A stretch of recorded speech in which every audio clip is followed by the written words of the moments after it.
But without further ado, yes, let's say hi to Paul R. Nelson. Hey, good morning. Thanks for having me on your show, gentlemen. Mr. Nelson, it's an honor to speak to you. We've been keeping track of your campaign over the course of the past few weeks. And, it's an honor to talk to you. You've been a lot of controversy. I've seen you on TV a lot about your ads against wrong kind. That's correct, and some of that credit has to go to your show. When you guys picked up our ads and crashed our website, our phone started to ring off the hook. I know for a fact that reporters working for the Washington Post and Tucker Carlson and others at MSNBC listen to the Opie and Anthony show. Yeah, absolutely. And now, what do you do for a living? You're a real estate agent? I'm a real estate agent and a hockey dad. A hockey dad. Now, that's something we're a little confused about. We know what soccer moms are, but what's a hockey dad? Hockey dad. He likes to knock his kid's teeth out. His kid to hockey every night. Oh, you take your kid to hockey.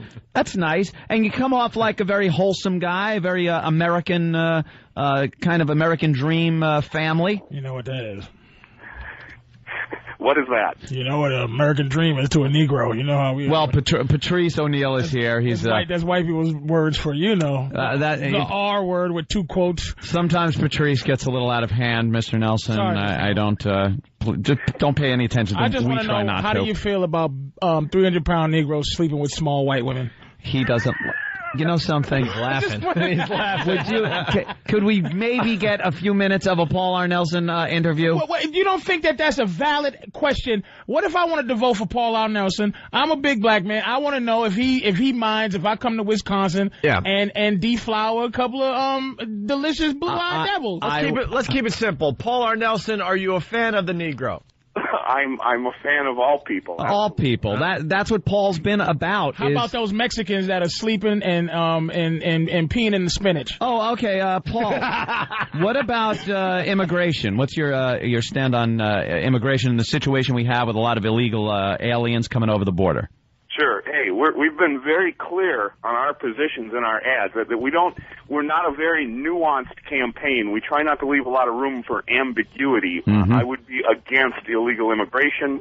Of course, wrong kind would be one that would want to sponsor amnesty for illegal immigrants. So that's all we're pointing out. And people keep talking about our attack ads. You will note in our ads that we do not go after Mr. Kind for personal financial malfeasance or marital infidelity. We are simply pointing out his voting record.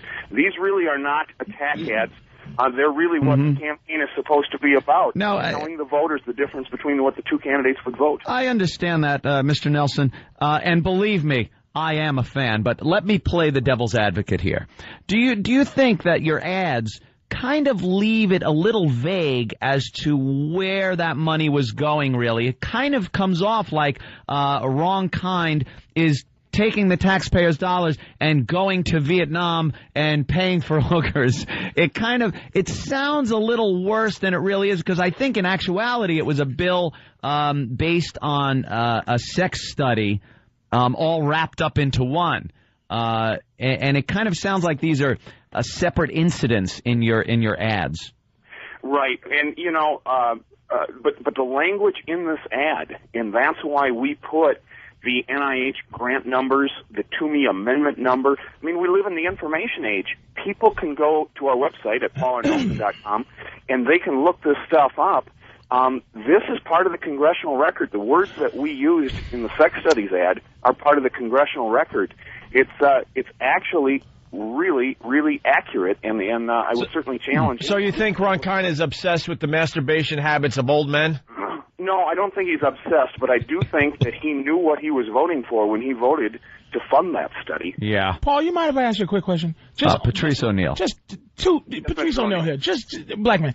Two man to man.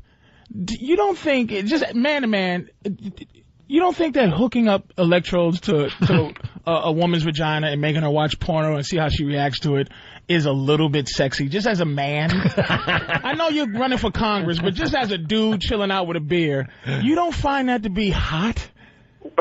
the point that we're making, whether or not we think that may be an interesting study. Yeah. That someone took the time to take an electrode. All right, be careful, Patrice, because they're dumping out. To take an electrode. Did they dump out on me already? Possibly. I just want to help you out. We're teenage girls, porn, and something attached. And electrodes. And electrodes. Let's just keep it at that. Everyone can figure it out. Somebody took the time to do that as a study. Yeah. That doesn't get us just a little bit of a whew. Like you didn't have to wipe your brow a little bit. A little sweat didn't drip down your face. Just a little. It's All right, listen, Opie and Anthony, I wanted to issue a public challenge on your radio show to have Mr. Wrong Kind actually come out from underneath his desk where he's curled up in the fetal position, sucking his thumb and asking for his sippy cup of milk and a blanket. I want him to come out from underneath the desk, and I want him to come on the Opie and Anthony show Monday morning, the day before the election. Right. And let's have the pests call in, and we'll have a debate on air. God, he knows Would about that the be past and great? everything. Wouldn't that be great? Why won't he face you? Wrong Kind is scared to death of the things that we've been running, the ads that we've been running in this campaign, because as I mentioned, we have been running ads that accurately depict his votes. And Mr. Kind, his values and his waste of taxpayer dollars are well outside of the realm of the voters here in Washington. Speaking of which, we got the brand new ad. I don't know how we got it. Wink, wink, nudge, nudge. The Bruce and Bubba ad. I love the Bruce and Bubba ad.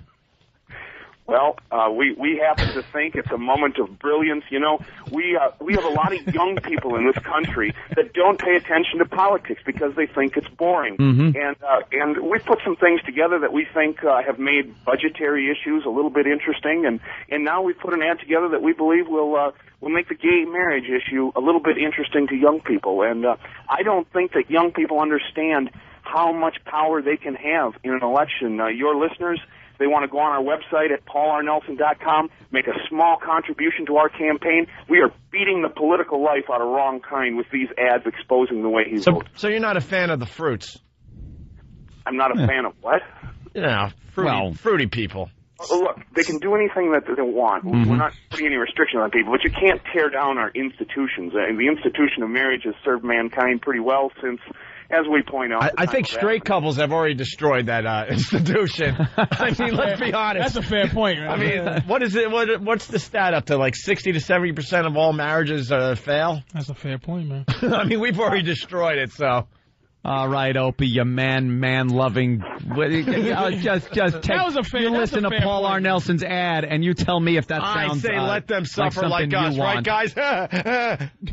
You sound like you tell me if that sounds like something you want this country running around with men walking around, men holding hands and being married. That's not me, Mr. Nelson. They only want to get married with for your insurance reasons. with your platform. They would stay doing because men don't want to get married, but they just do it because they didn't get insurance. Do you are you for anything like that, like some kind of legal, not a marriage, but some kind of joint partnership between gay gentlemen or women that they can then get benefits and health care together?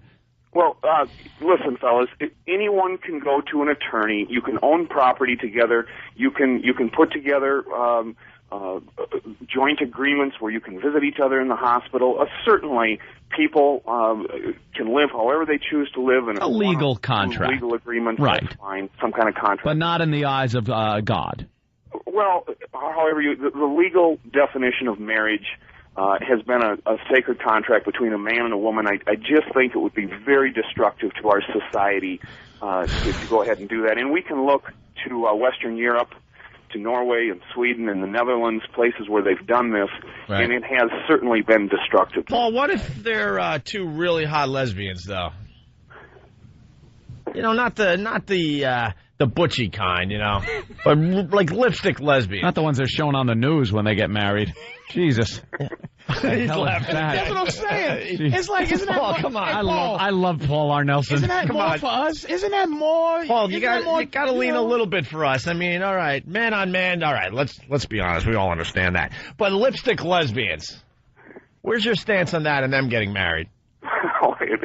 we speak gay marriage. We're gender neutral. He's pretty straightforward with What's that your one. stance on lesbians and electrodes? Well, he's already stated. How about Vietnamese lesbians with electrodes? With old men watching. That's something wrong kind wants money going. That's wrong going kind. to wrong kind. Did you guys just sit in that room when you figured out that you could put a couple of letters at the beginning and end of his name and make it wrong? Did you guys just go, "Oh my God, this is great"? And as we were sitting at the table discussing this, we realized we had destroyed the man's political future right there and then because. How do the polls look, Paul? Not looking good for Paul. Yeah, we haven't taken a poll at this point. He doesn't want to know. No, why? What's Paul? You gotta be honest here. You know it's going to be really, really tough to win this election, right? No question. Every incumbency is extremely strong. Yeah, that's why incumbents, challengers have to come out and they have to make very articulate points, and they have to tell the electorate why it is that you should fire the incumbent. And I think we've been doing a fairly good job of pointing out some of those reasons. Hey, Paul, I think I could help you out. Yeah. Okay. I got pics. I got some pictures you might want to see. What, you got wrong kind of? I might have some pictures. What do you got? Don't believe him. Look how excited. You can tell how excited Paul R. Nelson is. I call him wrong P. Wrong. He's wrong Opie. What about abortion, sir? Where are we at? Hey, come on. You guys have listened to the commercial. I'm a pro-life candidate. Yep. 4 children, 1 on the way. So Wow. I'm a big supporter of children. Yeah, he's you're pretty much right down the line, Republican, conservative. That's probably a fair statement. Yeah, fair statement. How about taking it out from time to time there, Paul? You like Sean Kemp. Paul, I gotta be honest. I once held hands with a man at a Mets game. Yeah, I have too. My dad. Aw, that's sweet. What? His dad. What about him? He held hands with him. Oh no, this was just another man. Who? That I wasn't related to. This is something I've never heard of, Paul. Oh no, I could see it now. The Paul R. Nelson and Anthony show. I don't want any part of this. Wait. Opie holding hands with them. I told the story on the air. Where are you at with me, Opie, holding another man's hand that I wasn't related to at a Mets game? Opie, I'm fine with that. I'm fine with you doing anything you want with another man, short of getting married, Opie. There you go. It was our own Danny, and I didn't know. I thought I was holding my girlfriend's hand, and they did the old switcheroo, and I walked out of Shea Stadium holding another man's hand. It's a true story. Paul, just to get to know a little bit more about you aside from politics, what are the things you find funny? Like, where does your sense of humor lie? I sell real estate, so I work with people. I enjoy laughing. I try and laugh at work. I find everyday life things humorous. I enjoy Bill Cosby's humor. I enjoy Jeff Foxworthy. You might be a redneck. Oh, well, it's it's the Midwest. You're losing us, Paul. You're losing us. He's a Midwest guy. He's a Midwest guy. You Would you might sell be me a a house? politician, F. Can I buy a house in Wisconsin? Yeah, what's the real estate market looking like in Wisconsin? Real estate market in Wisconsin's a little slow right now. Yeah, everything, Of right? course it is. Now That that I damn need a bubble house. burst So when right you- after I It ain't bought. slow for you, Anthony. Yeah. So when you lose the election, Matter you're to me, going I'm back rich. to real estate, or? Oh, When I lose the election, Opie. I'm not planning to lose the election. He's not planning on losing it. and I want to know, I am throwing my hat in the Paul R. Nelson ring, and I want everybody else that's listening right now in Wisconsin to vote for Paul R. Nelson. Whoa. Why? Because I like this guy. That's it? That's all it takes? I like his gusto. He's got gusto. We might not agree, Paul, on all of the issues, because it's very hard for everybody to agree on every issue that a politician has. But I kind of like this guy. He's got spunk. The fact that he doesn't like Italians doesn't mean anything to you. I don't know about Italian. We don't discuss things like that. And I don't think Paul R. Nelson has. He doesn't. He like judges people as people, you not are as colors illegal or immigrants. You know, you got. Excuse me? Italians are illegal immigrants. My You came- family in came here 1900, so long ago. You snuck here, and you probably named after a town where your great-great-grandfather grew up, Cumiaville, and you came here and you destroyed our lives with your mobsters and your spaghetti sauce. I want you out. I want to know how you'd live in buildings with bricks stacked up with no cement holding them together, my friend, if it wasn't for my relatives. So you quiet down, Patrice. Paul, I'm still on the fence. I'm not sure if I want to vote for you. I don't know. I got another. I'm being honest. I got another scenario for you. All right, let me tip you over here. All right. Here's what the main qualification of a candidate should be to the American people. All right. That is that the American people know unequivocally where the candidates stand on the issues. You may not agree with Paul R. Nelson, but you will always know where Paul R. Nelson stands on the issues. That should be the primary qualification for any candidate running for public office. And I submit to you that most candidates do their hardest job of trying to obfuscate the issues and confuse the American people as to where they stand. All right, I got one more scenario, and how you answer this question will decide if I vote for you, okay? Oh, boy. Let's just say there's a guy from Long Island who went to college in Geneseo at a state school, and he was very lonely. He was 400 miles away from home, and he wanted to join a fraternity to get some friends and a social life. Mm-hmm. And let's just say this fraternity made him drop his drawers and pick up marshmallows. And then maybe waddle across the floor and drop the marshmallows on something that represented maybe another fraternity that they hated. And he wasn't using his hands at the time. And he wasn't using his hands. Right. Well, where do you stand on that? As long as he's not marrying the marshmallows, I'm okay with that. Okay, see? I vote for Paul R. Nelson. Paul R. Nelson. And, Paul, if we may, this is a very good question that Patrice brought up. What does the R stand for? Raymond. Paul Raymond Nelson. Hey, Paul, did you hear our Mega Mix yet? I have not. Oh, you know what? We have heard your Mega Mix. And, I wanted to thank you guys for that. We noticed in our campaign office, by the way, we've listened to almost every show where you've been talking about us, and my campaign staff laughs until they cry. Oh, good. Yeah, we're really funny. You are. You've become big fans. But I've noticed yes. over the days that you have become more of a fan as you've explored our issues. Actually, we started by hating you because of the negative ads, but then we're like, man, there's a sense of humor in these ads, and then you completely turn us around, and and I don't even know if we agree on anything. Not there, like I said, there are a few issues I agree with, a few I don't agree with, but you do, like he said, you do know what he stands for. And I don't know what this wrong kind is all about, except he's kind of hiding. All right. That's what I see. He is absolutely hiding. I think your pests need to get him out from underneath his desk and motivate him to pick up the telephone and call the Opie and Anthony show, and so that we can have a debate on air on the Opie and Anthony show. All right. Paul, any problem with somebody maybe collecting World War II memorabilia? Because I do that. Oh, not a problem. I sold a house recently for a fella that had his whole house full of World War II memorabilia. See, thank you. Can we be specific here and say Nazi? No, it's from all sides. I have a British Enfield rifle. Time out. That gun control, Paul. Conservative Republican. I'm all for guns. All right. I love this guy. See? How about black men with guns? Illegally. All about guns. If they're legally obtained. How about nines, nigga? Yeah, we gotta go. Paul, thank you so much for checking in with us, and good luck on the election.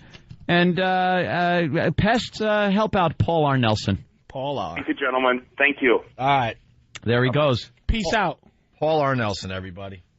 This is Paul R. Nelson, and you're listening to the Opie and Anthony Show. All right. It's Paul R. Nelson. I can't believe you talked to him. He's like a celebrity, Tom. I love Paul R. Nelson. He's just a dumb real estate guy from Wisconsin. He's a real estate guy. But he's a celebrity now. He's a celebrity. All right, we got to break because we got Borat coming in. It's the One virus spreading across America.